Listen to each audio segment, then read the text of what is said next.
আসসালামু আলাইকুম রহমতুল্লাহি ওয়া বারাকাতুহু। সকলেই বিজয় দিবসের শুভেচ্ছা গ্রহণ করবেন। মহান আল্লাহ রব্বুল আলামিনের প্রতি গভীর শুকরিয়া। তার একান্ত মেহেরবানি হিসেবে তিনি আমাদের একটি স্বাধীন বাংলাদেশ উপহার দিয়েছেন এবং এবছর আমরা বাংলাদেশের ৫৪তম বিজয় দিবস উদযাপন করছি।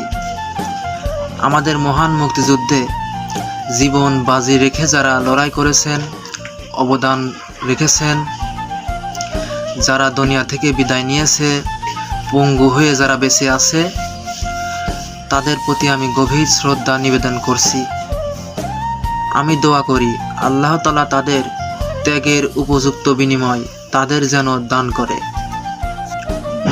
এবং তারা যে স্বপ্ন নিয়ে সেদিন লড়াই করেছিল সেই স্বপ্ন যেন বর্তমান প্রজন্মের মাধ্যমে বাস্তবায়িত হয়। আল্লাহ তাআলার দরবারে সেই দোয়া রাখছি। আমি সকলকে আবারও বিজয় দিবসের আন্তরিক শুভেচ্ছা জ্ঞাপন করছি। আসসালামু আলাইকুম রহমতুল্লাহি ওয়া বারাকাতুহু।